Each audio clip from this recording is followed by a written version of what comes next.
Welcome to the show, man. How's everything going? Lawrence J. I'm Drawing. I'm great, man. I'm great. Thanks for having me. How are you? I'm doing well. Congratulations on all the success. I see all the sneakers behind you, your own paintings behind you, the drawings that you got there. Yeah, Congratulations on everything, especially the new Ewing collaboration. I know it's been coming out for years, but it just re-released. I know you're doing your yeah. own fine arts prints. We're gonna get into your whole history, but welcome to Mad Max Radio, Live 365, iHeart Radio. It's an honor.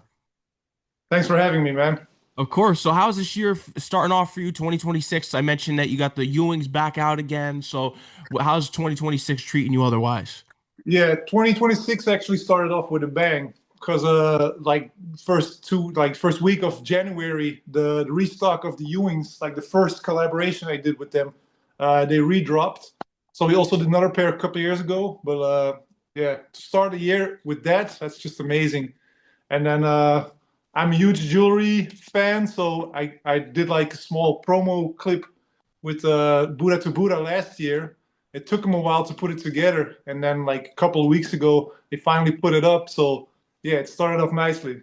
No, that's fire. I'm happy to hear that. And the Ewings, make sure everyone goes and purchase them. It's basically, if you look at a Ewing, it's basically hip hop in a shoe, in my opinion. That's how I always feel about Ewings. And then with your design on it is just out of this world. So how did you get in touch with Ewing? Was it that he saw your drawing of him? How did you initially get in contact to make the Ewing collaborations possible? Um, I started doing expos in New York because I'm from Belgium. I'm from Europe. That's right. And yeah, so when I started doing my small garage expos in Bed-Stuy in New York, a lot of people started seeing my art in real life and started reposting it. And then I kind of moved all the way up to doing that Yo MTV Raps anniversary expo in Brooklyn, and then it just like it took off. So the people from Ewing Athletics, they saw my work, and like a bunch of people were texting him like, "Yo, check this out!" And this is a cool guy to do something with because art is amazing, and he's like massive hip hop head and ex basketball player, so it all makes sense. And then I was flying home from an expo back to Belgium, and I got a text like, "Would you like to do a collaboration with Ewing?" And I don't think that they knew that I was going to make that drawing of him. I Mm-hmm. think they were just like interested in like seeing what we could do. So as soon as I touched down in Belgium, I went to my drawing table, and like 5 days later, I showed them like, "How about this?" And they were like, "Yo, that's with the mean face and the gold grills." And so yeah, that was like a moment that I'll never forget. Oh yeah, it's definitely iconic. Those shoes are amazing. They're definitely a grail for a sneakerhead. You're a sneakerhead. You got all these sneakers behind you. Ex-pro baller. So talk to me about your pro baller journey. I want to hear about this because I think this really sparked a lot into your art, hip hop. It all comes together. Yeah, definitely. So when I was like 9 or 10 years old, I actually got the tape right here. I took some stuff out to show you. So when Oh, I was like 10 years old, I used to buy these basketball tapes, like the that's fire. VHS The tape. VHS. Yeah, and all the clips of like the highlights and the dunking and everything was always with like Eric Sermon and like those really like early 90 hip hop songs. So when I was really small, I started hearing the hip hop, and I fell in love with basketball. So for me, since I was very small, it was just like they just went together, basketball and hip hop. And then I was 6'7" at age 14, so I got scouted really quick, and I went to like the Antwerp Giants. It's like the best team in Antwerp, and yeah, I kind of made a career for myself playing basketball, but I wasn't like really fast. I could jump with like pretty slow feet, so I was like a power forward at 6'7". That's like not really big enough. So in Belgium, I had a nice career. And when it's like 28, 29, you start realizing like my back starts hurting, my knees starts hurting.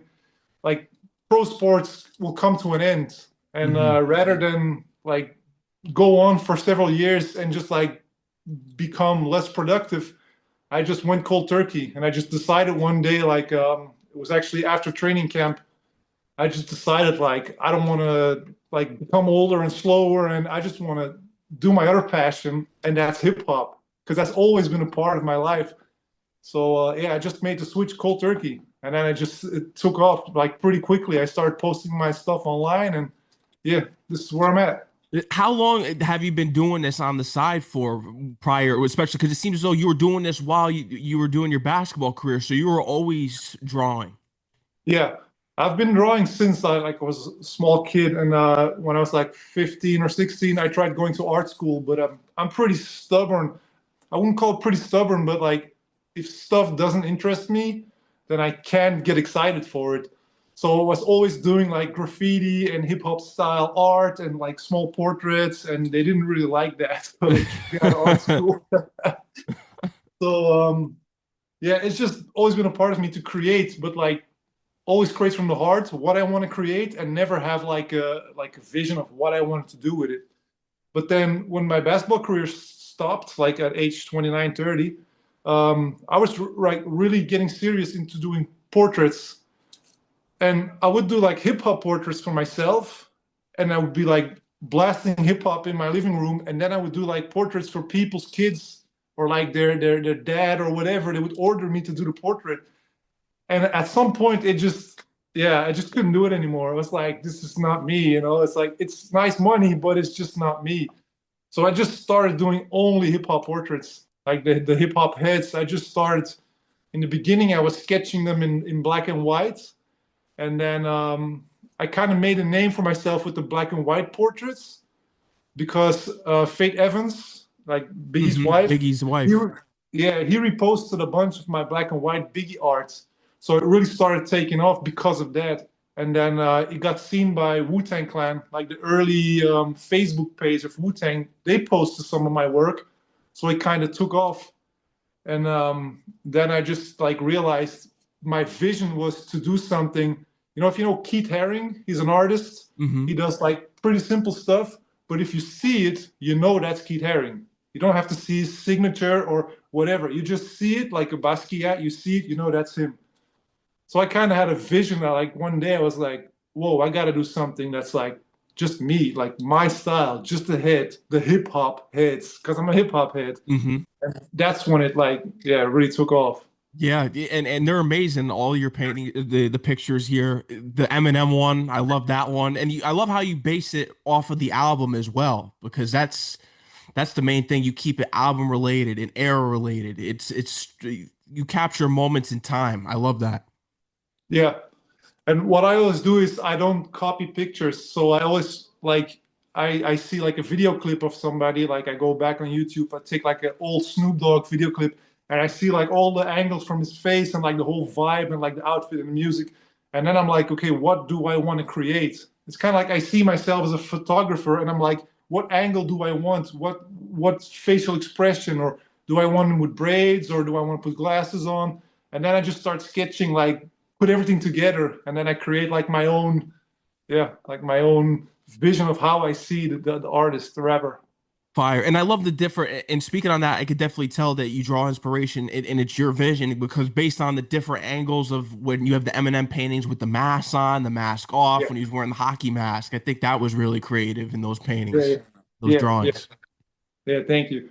Yeah, I just like there was one time I wanted to do Eminem, and like all the stuff I saw was him with like the chainsaw and hockey mask, but it would make no sense to draw him with the hockey mask because that would just be a drawing of a hockey mask. So I was like, I want to give people that vibe, but I want them to see it's Eminem. So I just drew a line like straight down my paper, and I did like one side Eminem and one side hockey mask, I and saw that's that. like yeah, and that's like something that kind of stuck with me because I just finished my entire Wu-Tang Clan. The Wu-Tang Clan is based on like the old kung fu movies called the Wu-Tang Clan, Hmm. and they all had like specific like a toad or like a spider or they all had like a specific strength. So I drew the entire Wu-Tang Clan, all 10 of them, with the same line. So on one side it's that mask from like the old school movies, and on the other side it's like the rapper. So Fire. Yeah, I've seen the whole collage online, and it's amazing because you also been brought out to the Rock the Bells. How was the cruise? yeah, the cruise was amazing. Yeah. So a couple years ago, like after collaborations with like Ewing and Vandal A, I've been doing a lot of stuff, and like the people from Rock the Bells, LL Cool J, of course, they saw my art and they contacted me like for a possible collaboration on some stuff. And then I went to the festival. We did like a small run of sweaters and t-shirts that had like I drew his fist with like his L Cool J diamond ring, and Hmm. then I drew like a couple portraits of him with like his logo on the cap, and those shirts, yeah, they sold out immediately. So then we took it like worldwide. Like with Rock the Bells, we went into in Gap, we went into Bershka in Europe. Yeah, we did a lot of like shirts and like with the hip hop heads on it. So then they invited me to come to the cruise. Like, would you like to come to the cruise just as a hip hop fan? So I flew out to the first cruise in Miami, and it was just, yeah, an amazing, man. Me as a hip hop head, I was like, I'm just here as a fan, but I'm on the artist list. So I walk in with my luggage with my girlfriend, and then I finally get to like the check-in at the cruise, and they're like, "Oh, you're in the wrong line. Follow me, sir." I get like a special treatment. Like, no way, it's so dope. Yeah. So then the second year, they invite me to do an expo on the cruise. So I had like 15 original artworks, and then we sold like small prints that the people who bought the small prints could have them signed because the artists that I drew were also on the cruise. So yeah, that was just amazing. What's the most that one of your pieces is gone for? Um, I'm like my original work, I own most of them. And till this point, I know it sounds weird, but till this point, I've only sold original work to artists themselves who Mm. want to have them like in their studio. And so early on, I had the opportunity to sell a few of those to the artists themselves, and that just kind of like gave me such a high. I was like, I'm gonna hold on to my work because maybe like I don't want somebody to ask me for a piece and they're like, oh, I sold it to my neighbor, you know? Yeah. So yeah, No, I these made things belong in museums. yeah. I've been in contact with the Hip Hop Museum in New York, and I would definitely like be honored to have like some of my work up there. That would be cool. It's definitely necessary for hip hop, and it definitely the best out there to do it. I love the pun one. There's so many on there. I love how you also, because you're such a hip hop guy. When did you start to decide to branch into newer guys? 'Cause I saw you did Drake, you've done Post Malone. So what, being such a '90s hip hop head, what made you branch off into the newer guys as well? That's just the music. I don't plan what I'm gonna draw. Sometimes you'll see me draw Raekwon and I'll do him 3 times in a row just because I'm into his music at that time. And I'm like, this might not be smart because it's the same guy that I'm drawing, but I don't care. I just love to draw him. And then I remember I downloaded a couple Post Malone albums. I was like, okay, this is like not really my vibe, but I kind of dig it, you know, like in my car, it's like bumping Post Malone, like, okay, I can feel it. So then I made a drawing of him. And yeah, that's just how it goes. I had the same with Mac Miller. I've always liked Mac Miller, but like, yeah, I only knew a few of his songs. Not really, I was not really into. And then one day I just downloaded like almost all of his albums and I put it on Shovel, and I was like, yo, this guy is like, damn. He can And then I rap. draw him. Yeah. Same with Action Bronson. It's Yeah, like with in the jet Belgium, hat. You put that nobody nice knows. jet hat on him. Yeah, the Green Jet Hat, yeah. So in Belgium, nobody knows him. And I was like in New York and I kind of like picked up his music. It's like, okay, let me check into it. And then yeah, he was rapping about because he's from Europe, you know, his background is from Europe, and he was like Hmm. rapping about European gangsters driving old BMWs. I was like, okay. So, because you're a big New York guy, so what's the culture compared to where you grew up in Belgium? Because Antwerp, right? Yeah, yeah. Yeah. So, talk to me about the culture there compared to New York. Um, I'm kind of I'm like a born New Yorker, I should say. It's like it's weird because I don't have any connection, but like ever since I was small, I just liked everything that was like the New York Knicks or like the NFL or like everything that was just New York, baggy shorts, Ewing sneakers. Ever since I was small, I was like, and then in Belgium, soccer is huge. We have a really good soccer culture, and we have a really good national soccer team. And then we also have the biggest electronic dance festival in the world called Tomorrowland. So here everybody is like watching soccer and listening to dance music. So for me, it's just I want to fly back to New York as much as I can because that's more like my type of thing. But on the other hand, I'm lucky that the a lot of people from Antwerp actually emigrated to New York like a long time ago, and there was a Red Star line, was a straight like you could buy a boat ticket, get on it, and get off in Manhattan. So there is like a connection, and like because we have like one of the biggest ports in the world in Antwerp, Hmm. we also have like a lot of culture coming from everywhere, like music and food and clothing, and so it's kind of like a mini New York. That's how you can see it. A It's mini like New York. really, yeah, it's like a mini New York. If you're in Europe, Antwerp is like one of the coolest places to be because it's like so, there's like everything. Yeah, like we have Chinatown, we have like shopping malls, and it's like, yeah, Yeah, sounds just like New York. yeah. But then just very small because whenever I come back from New York or from wherever in America, it's like I get out of the airport and I'm like, damn, these buildings are small. Like, yo, these streets are small. These cars are small. Yeah, in the States, everything is like massive. Yeah, Hmm. that's a big difference. So what made you start experimenting with color? Because I noticed that early on it was majority black and white. I saw a guru picture that you did in black and white. So what made you go into the colors? That was kind of like that moment that I had a vision. I was like, I was doing black and white my entire life. And then when I really started, like in 2014, 15, like doing my hip hop art. It was all black and white. Like my first expo, I think, was also black and white. And then I kind of like had a vision. Yeah, it was just a moment. I was brushing my teeth and I was like, yo, that would be sick. Like if I'm a hip hop head, if I would draw hip hop heads, just the head, and then just make it pop, like really pop. So if people see it, even if they don't know hip hop or whatever, they're like, yo, what's this? And it just clicked like it's got to be color because black and white is it's artsy, but I think color is just it just pops. You can play more with like different like gold teeth, and you can put like caps on it, and so yeah, it's pretty funny actually because I went to the art store where I always buy all my pencils and like my graphite and I walked in there and I was like, let me test this, let me see what this is all about, and just testing like some pencils on my like I made combination of some like oil pencils and then Hmm. like some more like wax sticks with color, and then I bought some wax pencils and I came home and I just started experimenting, and then like a couple days later I got the hang of it. Like okay, I can shade these different brands to make like a goldish tone and then create a darker skin if it's like Biggie Smalls, or go like lighter if it's like a lighter tone.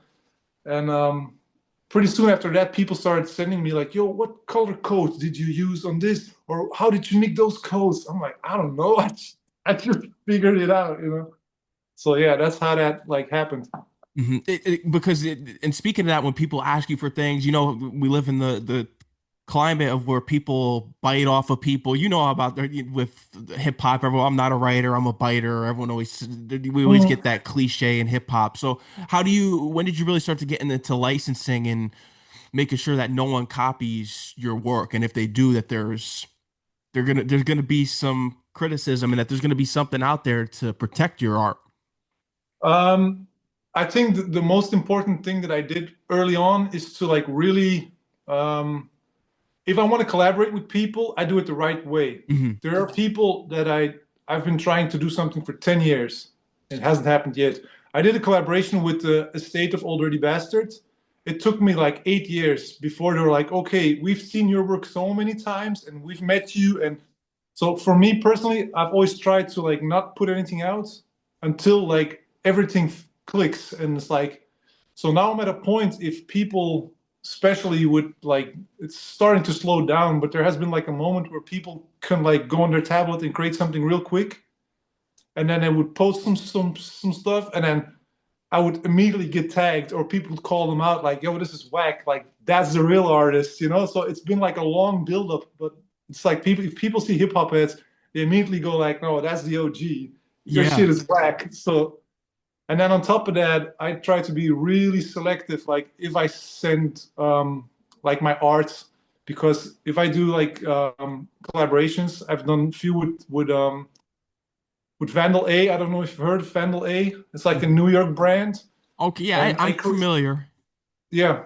I've created the Brooklyn Biggie. That's like Biggie Smalls with the Brooklyn hat and the Gazelles. Mm-hmm. So that's actually the figure from the Nike Air Jordan commercials from the The 90s. Spike Lee one. Yeah. So I made the mix because it's Brooklyn. It was obvious for me. And then I gave him the Gazelle instead of Versace. And I kind of, so when I finish that work, it gets scanned into a massive file. And that file I can just send to all over the world to people who want to use. Yeah. So for Ewing, I make the drawing in Belgium. I get it scanned and that file gets sent and they download it. And then they can do whatever they want to do with it. So I'm just super picky. Like before I send my file to somebody, it's got to be like legit and like everything's got to be okay because stuff like that can just get misused. Oh, it can, and that's important that you've taken those precautionary steps because that's what's going to keep you afloat, and people will know the difference. And definitely, you're the OG. I know that's why you got that tag on Instagram as well, so that people don't copy because you're the originator here. Is there certain drawings that you haven't done yet that are on your mind as far as maybe artists that you haven't covered in hip hop? Have you done a Cool Keith, Black Elvis by any chance? No, No, I no. would love to see you do that.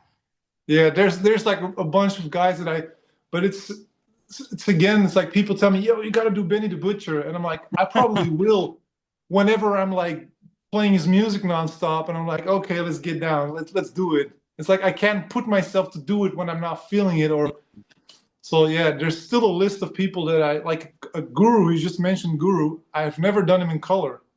So that's kind of weird because I love Gangstar, but I've never done Guru in color. So it's yeah, that's just strange. But yeah, my mind works in a mysterious way. And I love the DMX one too with the flesh of my flesh, blood of my blood. Yeah, yeah, That was nice. I love that concept that yeah, you did with the drawing. yeah. I did so there's three different angles of his face that I did, like the side, the front, and then when he's looking down.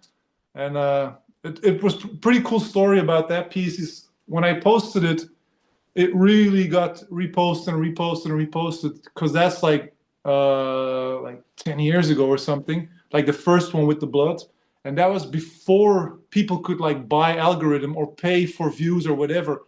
So back then it was organic, and if like DMX himself would repost it, it would just take off. Like, and then when I was in Manhattan a couple of years back for the Loud Records anniversary, he walked in, but he wasn't like on the list. So they had like Wu-Tang there, Busta Rhymes, Fat Joe, and it said like special guests somewhere, but like nobody knew what. And he just got out of jail, and he walked in when I was doing like my backstage expo there. So he walked by and he stopped and was like, "Yo, I've seen that online. I like that." I was like, "All right." That's so I talked with him like a few minutes, and then we took a few pictures. So yeah, that feedback, that's like stuff that I'll remember forever. That's legendary. Yeah. Speaking of being at the expo, was this the same expo that you met Fat Joe at as well? I met Fat Joe the first time at the MTV Raps. So Okay. they did a 25-year anniversary, and I met him. I met him there. Yeah, first Yeah. time. You had the big pawn, you had Fat Joe's, and the big L one too on Yeah, display. Big L. Yeah. So the Yom TV rap story was actually I did my first expo. I posted on my social media like I'm looking to do an expo in New York, and immediately somebody texts me back, "Oh, I got a spot in Bed-Stuy. It's just an old garage, but you know we can let people in, and you could just use the whole." I was like, "Okay, cool." So I did that, and then I came back, and there was like a store there that had like a hip hop store, and they text me, and they're like, "You want to do it in my store because it's like a nice store. It has like a wooden floor and everything." I was like, "Okay." So I flew back over there, and I did like another one, and then because it was in like next to the Barclays Center, like a lot of people walked by and started sending like, "Yo, check it out." I met like a lot of like how should I say like people with a lot of connections. Hmm. And then I got asked to do like a pre-Grammy expo in Milk Studio in Manhattan. And I was like red carpet. I was like crazy. So I took like a huge leap in like a couple of weeks, months. And then I met DJ Scribble there. And DJ Okay. Scribble he was the original DJ from the Yo MTV Raps, like way back when it wasn't television. And he said, "We're doing an anniversary in a couple of months in Barclays Center. Would you like to like come over and do the backdrop with your art?" So that just took me like again, and that's when I had like Rakim up. I met Rakim there. Had like Public Enemy. They were there.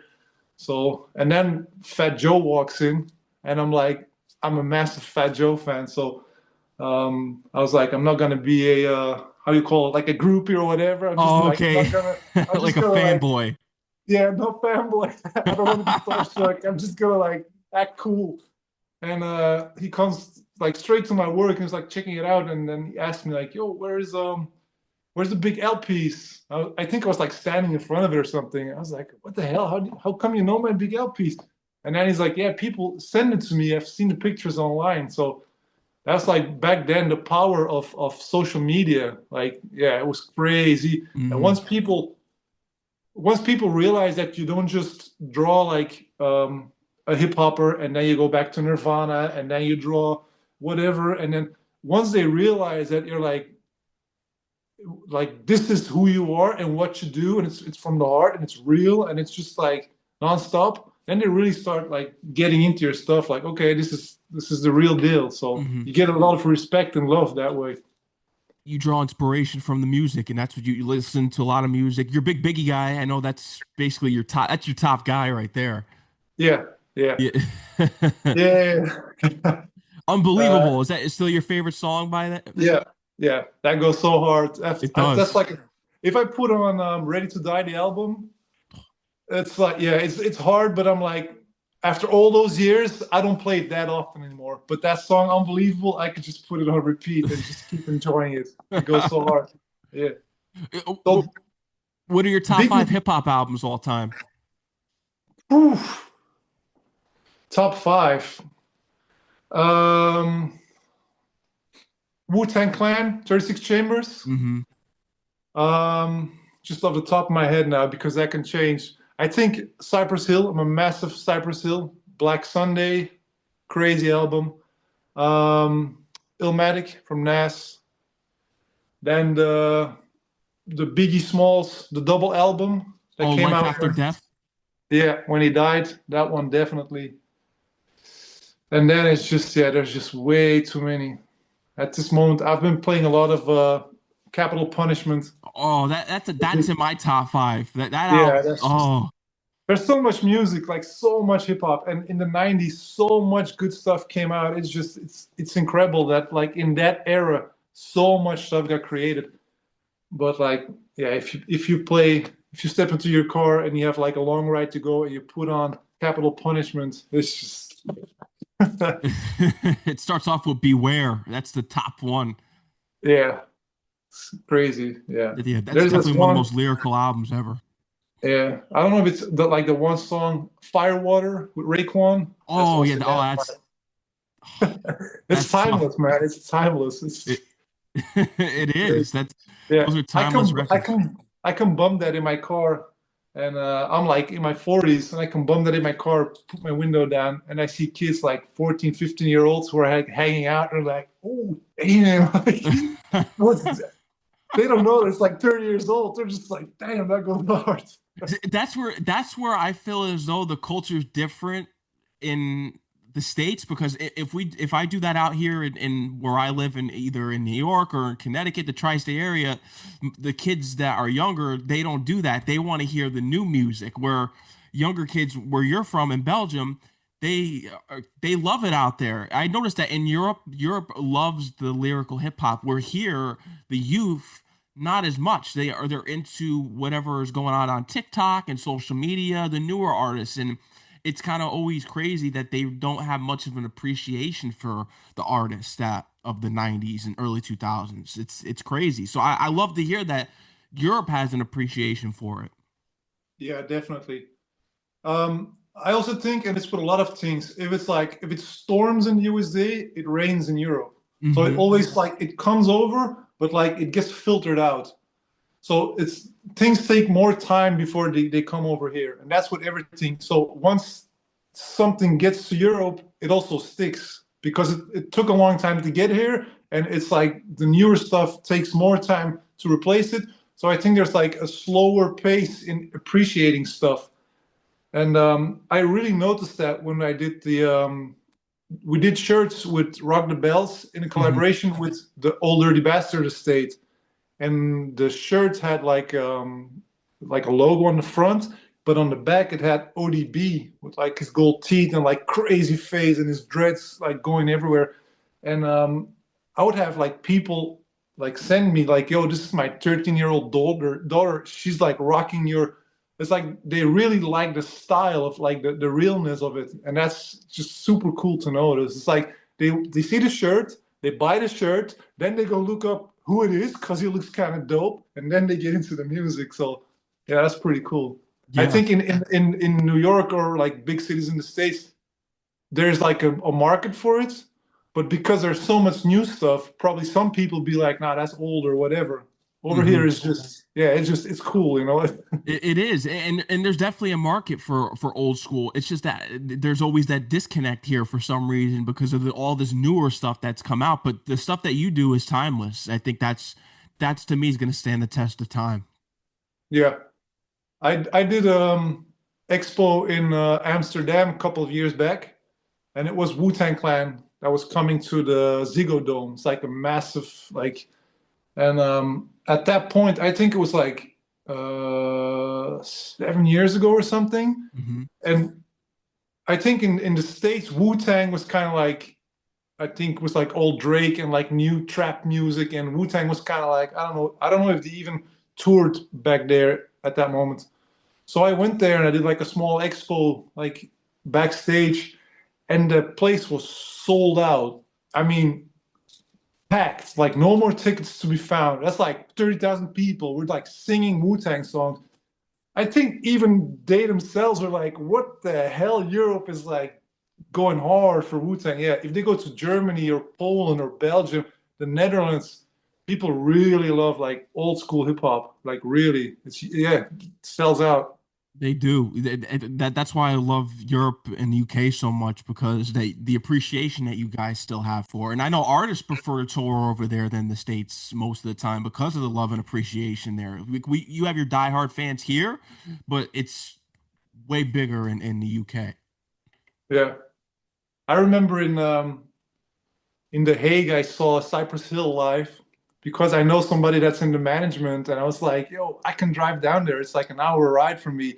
Like, please, somebody, like, let me in so I can like watch the show backstage." And it was just crazy because like you see all these Dutch people like smoking joints because it's like perfectly legal there, and then you see Cypress Hill just like it's just crazy to be there. It's amazing. In Europe, everybody's singing the lyrics. Yeah, that's super dope. They're definitely one of the best groups. Be Real. They definitely are up there for top groups in my opinion, and you're a big fan of them as well. Yeah. And what I always find so incredible is how professional these guys are. Hmm. That's like with the most groups that I've seen live. They're like, you know them from like television or clips or whatever, and you have like an idea of them, and they're like laid back and chill. I see the same thing on the hip hop crews. They're like cool and chill and they hang out, but once they have to go on stage, it's like you see them like that's the reason why they're still like hot and people still go to them and still it's not like they go up there like blah blah blah blah blah for the it's like they really you see the professionalism and that's just so dope to see like that's what I take like if I see that that inspires me to keep going and keep pushing and just keep being like super focused and yeah. It is, and it inspires what you do and your work, and especially with Ewing and the t-shirts. Dope on Cotton. Is this the site where you sell the shirts with your work on them? Yeah, the thing is I did like the Vandalay shirts with the Brooklyn Biggie. Then we did Mhm. like the collaboration with Rock the Bells, and all those brands are in the United States. So a lot of times when people want to order that stuff, it's like the shirt is like $30, the shipping is like $28, and then the import tax is like another $40. So people are like, "Yo, that's a bit much. I want it, but that's a bit crazy." So the Dope on Cotton is a store that's like 20 minutes from my house, 20 minutes drive. So I went in there, and it's like a custom print shop. So they do like stitching, they do printing, and the cool thing with them is if I collaborate with them, the quality of the shirts is like 100% cotton, heavy, oversized. Each print, if you order one or if you step into the shop, they make it there. It's like, I want this on the back and I want that on the front. They just make it there. Either you wait or you come back. So it's like every piece they make is like really nicely, like they stitch all the labels on. And so that's why I collaborate with them, like on a lot of stuff. Like people in Europe, if somebody texts me like, "Yo, I live in Poland and I want a shirt with that on it," I'll send them the link, and then they'll be like, "Okay, I order it from there," and then they make one of one, and then so that's yeah, I saw the Mike Tyson one that you have up there. yeah. That's cool because they're not a hip hop shop, so they Hmm. do like all 90s, like a lot of custom printing as well, but they have like Pulp Fiction shirts and like it's like a cult store from the 90s actually. And they're like, yeah, maybe we should do like something else and only hip hop. Like, what do you? And I was like, okay, can you Mike Tyson? That would be cool. And I would have a Jordan shirt as well, so there's definitely a market for that as well. Oh, there is. I've seen the Shaq one, the Magic Johnson one. You've Yeah, definitely delved into the '90s sports era as well yeah, with your work. yeah. I just did the two Michael Jordan ones, like the victory set. So it's two pieces, and then one of them is with the trophy in front of him, and it's like this first three-peat. And then the other one, I hung like the Jordan 11 Brits. It's like iconic sneaker. I just tied them and hung them like around his neck, like so. I made that into a set. So yeah, I'm a hip hop head, but there's still a big part of me. Yeah, you see the background. It's Oh yeah, still a all the big part of Jordans me. there. Yeah, still a big part of me is like it's all like sneakers. Look at foam posits. He's got a bunch there. Yeah. Hats. I, Yeah, I remember, he's got yeah. all the. Oh, and you got the Rogue Ewings there too from your design. Yeah, these that was the second pair we did. So these are the ones I call these the patch ones because there were like people that texted me and they said I'm like close to the consumer Hmm. because they really like my work and then they go and buy this stuff. So a lot of them are like already following me or like they try to contact me through. And then there was somebody who said like I love the sneaker like the first pair, but I don't always want like the big head on the front. He says I Mm. love it sometimes, but like if I wear jeans, I like to tone it down. So I was like, oh, this is like a patch pair. So you can take this Ewing off, and then you can just take like a 33 and stick it in the front. Wow, I didn't So know that. yeah, the people that bought these shoes, it came with like a set of like patches.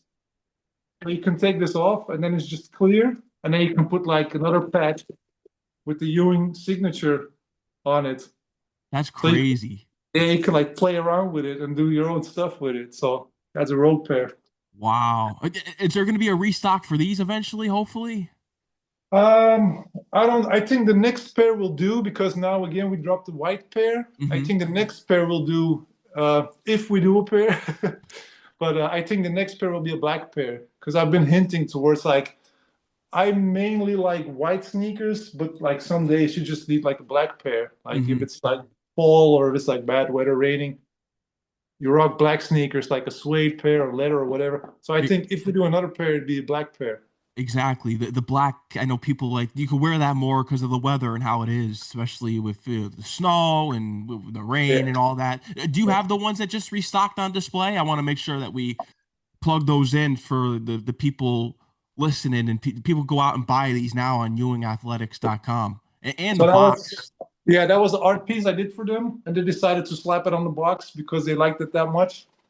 And then, so this is the original one that we did a couple of years ago. This is not the restock, but this should be like this all gold box on the inside, Ooh, and then it had Ewing on the front, and then yeah, it's the high 33. That's like their staple model.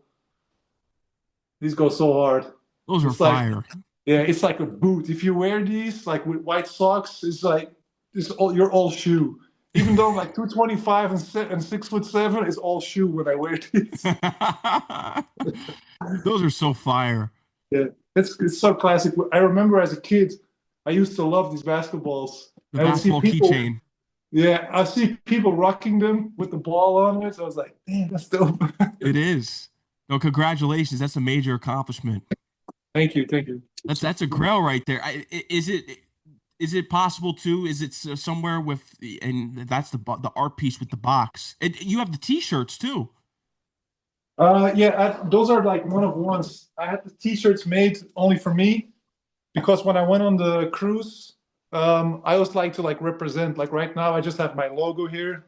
People are like, "Oh, what's that about?" Yeah, that's Law from Lawrence. It's Hmm. LAW, so it's just short. But then when I go like on the cruise or I do expos, I like to rock like my hip hop heads on shirts because that's like instead of telling people you could possibly put this on a shirt, it's just you put it in their face and like, oh, that's dope. I want that. So I went on a cruise and then one day I had like my Ewings on and like a New York Knicks shirt, and then I had like Patrick Ewing with the grills on front, and then I had Patrick Ewing with the Ewing four finger ring on Hmm. the back. So yeah, like every day was a team day for me. I had one shirt with Method Man on the front, like crazy ass Method Man face that I drew like this big ass, and then on the back it had Redman. It was like Mm. smoking with like that shirt like every 10 feet. People are like, "Oh, where did you get that?" Like, I made it. No way. Give me your IG. Let me follow you. I need that. So yeah, that's just amazing to get all that feedback. That's so dope. It definitely is. What would you say has been the most memorable expo for you? Um, um, I think it's a tough one. I think the most memorable expo was last year's hip hop cruise Hmm. because I had like my art up and we sold like small prints like these, and then people who bought these Hmm. had them like signed because the artists were also on. So like that whole combination of being in Miami and then I had like a vacation in Miami before I went on the cruise. So I was like completely chilled out and I went on the cruise and just meeting people like Rakim and Jadakiss and E40 and just sitting backstage and just having a drink and just like blending in. I mean, I'm not like, oh, let me get a picture. I'm just like blending in. So I think that was like the most memorable because of the complete experience. But the one that's most special for me was I got invited to do the 25-year anniversary for Biggie Smalls' Ready to Die album. Mm. So I think it was 2020 when his mom, who passed away like last year, they um, they contacted me through Mass Appeal that they had like the anniversary. So Hmm. they invited me over to have like I think like four or five of my Biggie drawings because they've known them for a long time, and they're like, "Yo, this guy is not like a flash in the pan. He's like really into Biggie and Hmm. has been for like a decade." So they invited me to come there and do that, and it was like in Brooklyn, like a top floor somewhere looking out on Manhattan. And the people invited, there were like 70 people or something. So it was really small. And it was like with the daughter, with like his son, and then little Kim, Faith Evans, his mother was there. And like, yeah, that was just amazing to be there that night, to have my art up, like talking to those people, taking some pictures. And that was just incredible. I remember Wow. when that was over, like at 1 at night or something, it stopped. I went downstairs to the lobby and it took me like another hour before I left. I was just like taking it in, like, yo, this is coming from Belgium. And like my first Biggie drawing I did, I was like 12 years old or something. So yeah, that was crazy. That's amazing. These stories and iconic moments definitely are going to be forever remembered. Just what you've done and the moments that they because people appreciate that when they see that your drawings and what you've done, people take that in because not everyone has no one could ever think of that they'd ever see themselves being painted. No, I don't think anyone really thinks about that until you see it. Yeah. So it's like some of the people that I draw are like really appreciate it. Like DMX or Fat Joe or people like Eric Sermon. Like I meet them, Rakim, I meet them, and they're like really like they love what I do, and they're like really they appreciate it. And then like other people are like, I don't know, they don't really. It's like, yeah, everybody's different. Like some Yeah. people don't really care about it, or like, and then other people are like, yo, that's nice, and I appreciate it, and thanks for the love, and they put it in their story, or so yeah. I get both responses. Mm. We only care about the positive ones. That's what we Yeah. want. We want the Yeah, yeah, yeah. But I'm not gonna name names, but like the craziest story that I have that like really sat me down. I made like a couple of drawings, and like I was trying to get in contact with like the management to do like a collaboration or whatever.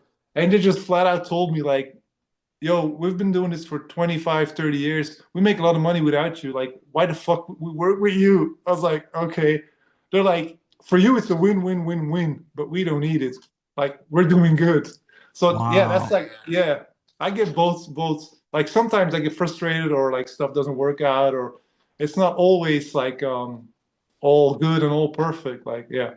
That's it's surprising but not surprising. It's crazy how certain people will be like generous, and then there's other ones that are just unprofessional, and and it kind of reflects on things that they go through, because then you'll see like down the road that those people might not be doing so well, or an album failed or something like that, because you got to work with people who actually are intentional, and that's something that you're intentional. You want to work with them, to collaborate with, because you care about it, and then when you get someone like that, it's going to reflect later on for sure. Yeah.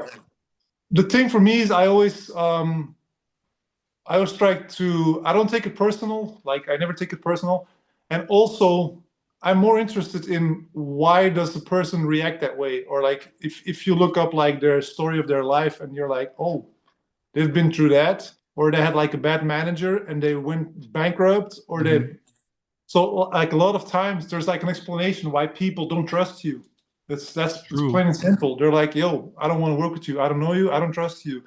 And it's their right to, it's yeah.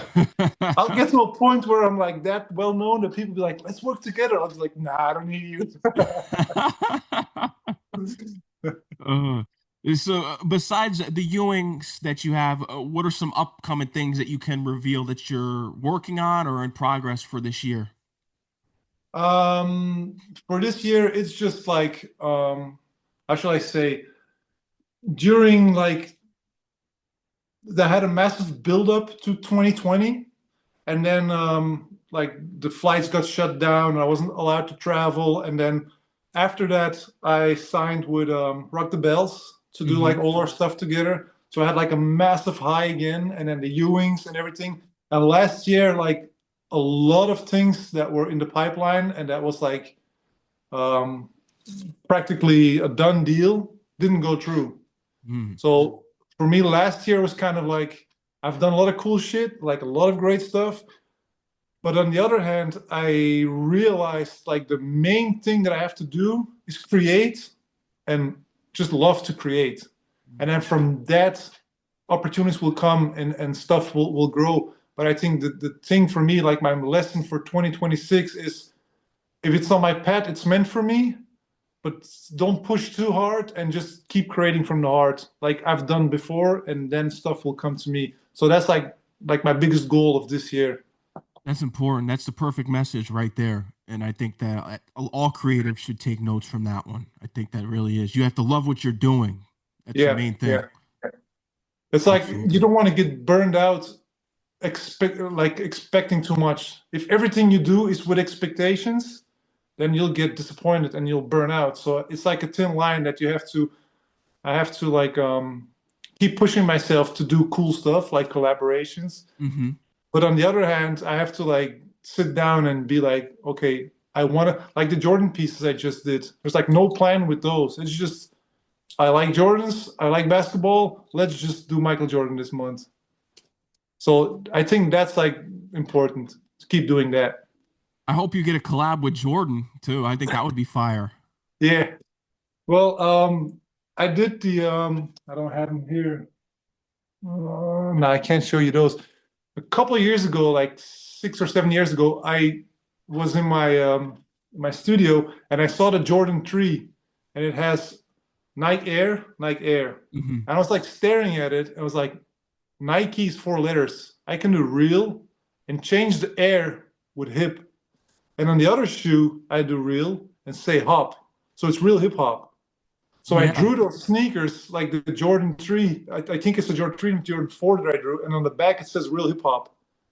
And that went viral. I had people from like Oregon, from Beaverton, from like the where Nike's on my page tagging each other.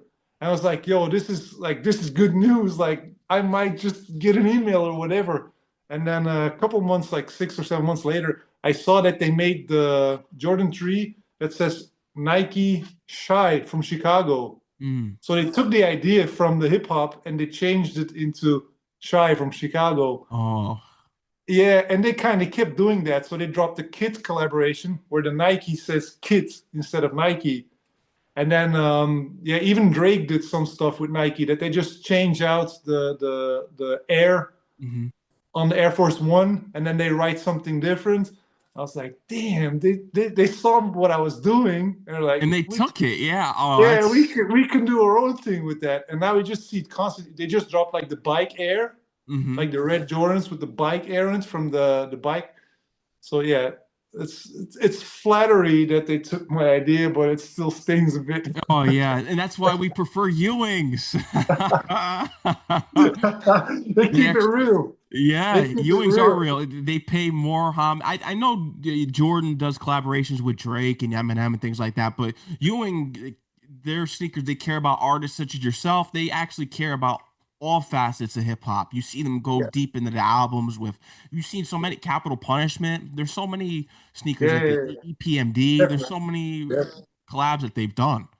Yeah. The cool thing with Ewing is if you go like if I get want to get inspired and I go on Google and I type in like crisscross or like Fat Joe or Wu-Tang or and you go through pictures and pictures and pictures and video clips, there's a lot of times that you see those 90s rappers wear the Ewing sneakers. Hmm. There's like a lot of pictures of like rappers that have those sneakers on. So that a couple of years ago, Ewing started collaborating with those rappers. I think the most famous one is like the High 33 that says Death Row on the tongue instead of Oh Ewing. yeah, the That's a Death Row Records collaboration. one. Yeah, so that like in Europe, you sometimes you see like the Big Pun collaboration, the ODB collaboration that just dropped, but the Dead Row ones, yeah, I just see them all like I see them all the time. They sell them in Europe like yeah, like crazy.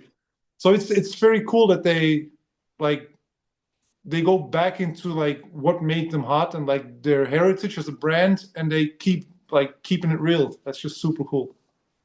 No, that is definitely cool. And everything that you've done definitely is, especially the drawings, the collaborations. So what else do you have on the way, Lawrence? What else do you have on the way? Yeah, I had two things for this year on the way. That was like my collaboration with Buddha to Buddha because I always like to wear that stuff. And that just dropped a couple days ago. And then the Ewings for 2026 also dropped. So yeah, it's been a crazy start this year. So planning wise, I think another expo would be nice, like summer or after summer, like pack up some stuff, fly to United States and like do a collaboration, like expo with a collaboration attached, because that's always the best way to like meet people face to face and get people like you can see my art on social media or like right Oh yeah. now, but if you see it in real, because it's not a painting, it's all pencils. So every line is like, yeah, it takes me forever. So the best way is always to fly out and to meet people and to have like work and expo. So yeah, Yeah. one this year. How about a documentary? I think a documentary on your life story is something that would be interesting because just the background of being into the pros in basketball in Belgium and then just the crazy life that you've been living as an artist. I think it would be interesting to do something like that, or like maybe like not like a book, but like something in that style, because a lot of people don't realize that it's not overnight.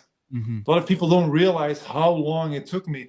It's like if I tell people, yeah, but I did an expo for that rapper in 2015, they're like, oh, I didn't know that. I thought you were like, yeah, you just start drawing and you knew somebody that. I'm like, no, I don't know anybody. I just kept grinding and kept grinding. And so it's definitely cool. Like sometimes talking to younger people who are like, oh, I want to do something similar. Like, how should I do it? My first advice is always don't do it. You don't know what you're starting. No, but for real, it's like it can be like very interesting for people to like find out what it takes and the thin line between pushing yourself and really wanting something or just pushing too hard. Hmm. It's like a thin line. You got to be really respectful and really. I remember the first time I met Ice Cube. I'm a huge Ice Cube fan, and we were in New York. I was doing something with Estate from Biggie, and Ice Cube. They were like parking his car and he just walked by, and like the fan in me was like, "Whoa! I want a picture with a." I was like, "Just oh, cool! It's Ice Cube, nice." And then later on the night, I was at the bar having a drink, and he was like right there, and then it was like at a basketball game, and I'm 6'7", so he's like, "Who are you?" Like, and then we start talking for like a few minutes, and I'm like, "Can I take a picture?" And then, so that's also like a lesson. You can't always like be pushing and like, sometimes you just gotta roll with it and take Hmm. your time. And if it's a missed opportunity, if it's God's delay, it's not gonna be God's denial. So yeah, That's true. And you have the Ice Cube painting right there. You got the yeah. picture right there with the pencils. I've That's done them a bunch fire. of times because I really I love Ice Cube. When I was like 13 or 14, I bought the album from West Side Connection. Okay, we'll bow down.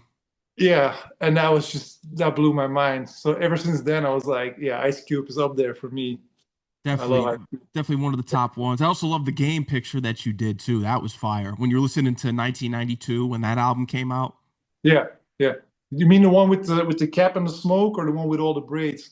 I think the one with the braids for the game. Yeah, Because you did the nice. LA tattoo with the star. Yeah, yeah, yeah, exactly. Yeah, man, I've done so many pieces. It's crazy. Like the first few years, I never reposted stuff. I just like kept creating. But now I've got to a point where, especially on Instagram, if you can post like multiple pictures in one post. So now I like to like if I create a new piece of Redman or whatever, I like to like incorporate all the other ones as well. And that's sometimes it's crazy. Like I'm like, okay, I got another old dirty bastard, another one, another one. Okay, I'm at 8 old dirty bastards. So like, okay, another, that's enough. So yeah, it's like a trip down memory lane sometimes. How long does the average picture and drawing take for you? It takes me about a week to get a piece done. So what I do is I have like an idea and it's just like bubbling in my head. Like it's not specific, but it's like I kind of want to do something. And then once it kind of hits me, like okay, this is the exact image that I want to create. Then I start sketching it, and from the point that I start sketching to finish is about a week. Because I like to draw like 3 or 4 hours and then stop, and then the next day again 3 or 4 hours. Like I don't want to like miss details or make mistakes because I cannot erase because of the Mhm. stuff that I use. It's impossible to use an eraser or anything. So if I mess up, I have to start again. Oh, I got to stay focused. So I always plan like a week. Even if I have a lot of time, I'm like, no, I've done 3 or 4 hours. I quit. I'll hit the gym and I'll start tomorrow again. no, I like that. You take your time with it. That's important. Making sure that it comes out the best. And all Yeah, of them are just fire. I've seen a good majority of them, and it's just you just look at it and you're like, wow. yeah. Thank you. What I Yeah. hear most, like, what people always compliment me on is the expression in their eyes.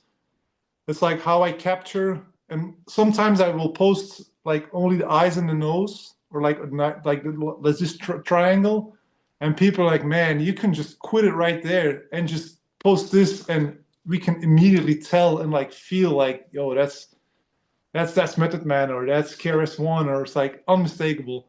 And that's something that I take pride in, that to like really hit that on the nose. You do, and you could tell that you're definitely listening to the music when you're putting the pen to the paper for Yeah, sure. yeah, yeah. There's like one cheat code, and it might sound weird. There's one cheat code. I'm not proud of it, but sometimes I put on Drake to draw 90s hip hop because his music is so mellow. Like if I draw Eminem, I cannot listen to Eminem like hours and hours and hours because that'll hype me up. So then I go back to like Drake's early albums and like, yeah, this is smooth sailing. Drake's What? early albums were amazing. So Far Gone, Thank Me Later. Yeah, Yeah, his early work was top notch for sure. yeah. So that's like my cheat code, Drake and Nas as well. Because Biggie is like my biggest inspiration because he was really, when I was young, I would go to the record store and I would just buy what they had because it was like a small section.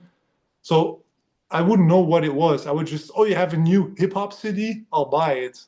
So it was always like Wu-Tang, Big Pun, Nas, Cypress Hill, Tupac. And then once I heard that double album from Biggie, that's when it really clicked like style wise as well. Mhm. It's like, yo, baggy jeans, Timberlands, Versace's, like New York hat or Kangol. That's like my inspiration because that really made like that moment like a click and like the art and the music and the streetwear all came together. But music wise, my man is Nas. Like Nas. his albums, it's like it's never ending, man. You can just put all his albums on shuffle and you'll be good for the month. It's Oh yeah. incredible. The work that he has made is incredible. It's amazing. And he's still going. He just had the Light Yeah, Years album with yeah, Primo back yeah, in December. Yeah, he's it was written's my top album by Nas. I think that's his best one. I know everyone says Illmatic. I love Illmatic, but It Was Written's always my yeah, favorite. yeah. I know like sometimes I read into it and people are like, yeah, we would be disappointed with that album. I'm like, what the hell? Yeah.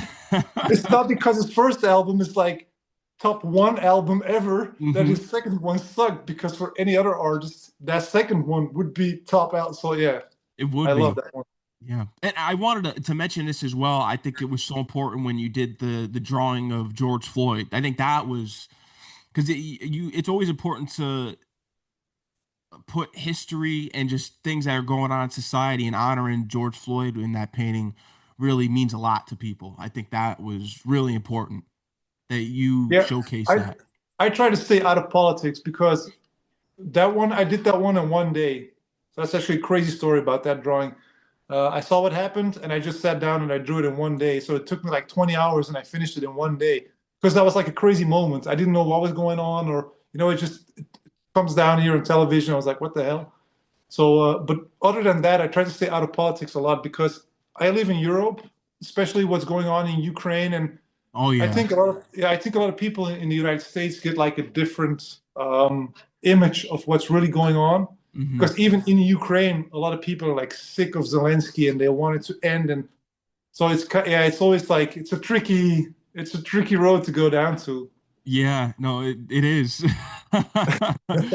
But that was definitely important with that drawing for sure. It definitely it was much needed and just all your work is needed as well with hip hop, everything that you do, collaborations. Lawrence, is there anything else you want to let your fans know? Anything else that we didn't touch on that you want to let people know about? Well, I think we've said a lot. I think yeah, it was a nice talking to you. Yeah, man. I had a great Yeah, time. Thank you for coming on the show. It was a pleasure. I appreciate all that you do with your artwork. It moves the culture forward. yeah, thank you. It's all from the heart, man. It's like I hope if people go to my social media, they watch the art, that they realize like, okay, this is the real stuff. It's It like not a is. flash in the pan. It's not following a hype. It's the real stuff. It is. And you could even look at like I said earlier, dope on cotton. You get some t-shirts. You also have the stickers too. People could get the sticker book. Yeah. Or like sometimes if you buy shirts, they just add them as like a in the 90s. I remember when I was small, you would buy something and it would have stickers in it. You'd be like, yo, this got so that's like how that came to life. Like people buy a shirt and they open it and it has like a bunch of stickers in it. That's always just a nice extra to have. It is. No, congratulations on everything. And you're always welcome on the show. Anytime you need any press, let me know. I'd love to have you back on, even if you have expos going on in the States, whatever you got going on, let me know. Always All welcome. right. Thank you for everything you got going. And let them know they can follow you on Instagram, all your socials as well for the people listening. On my Instagram, it's Law, so LAW, like it says here, the OG from original. So Law, the OG. That's my Instagram. And I have Facebook as well, but I'm not that active. And that's actually it. I'm old school. I made like a TikTok one day, and I was like 2 days later, I'm nah, whatever. I took it down again. So yeah, just go to Instagram, Law the OG, and that's where all my stuff is at. Make sure you follow them. Stay tuned. Make sure you go purchase those Ewings, Lawrence J drawings. You won't be disappointed. Straight fire. Lawrence, I All want right. to thank you again, man. Until the next time, keep doing what you're doing. I look forward to everything you have on the way. All right. Awesome. Thanks for having me and take care, man. You too, man. Enjoy the rest of your night. Peace out. Yo, peace. Peace.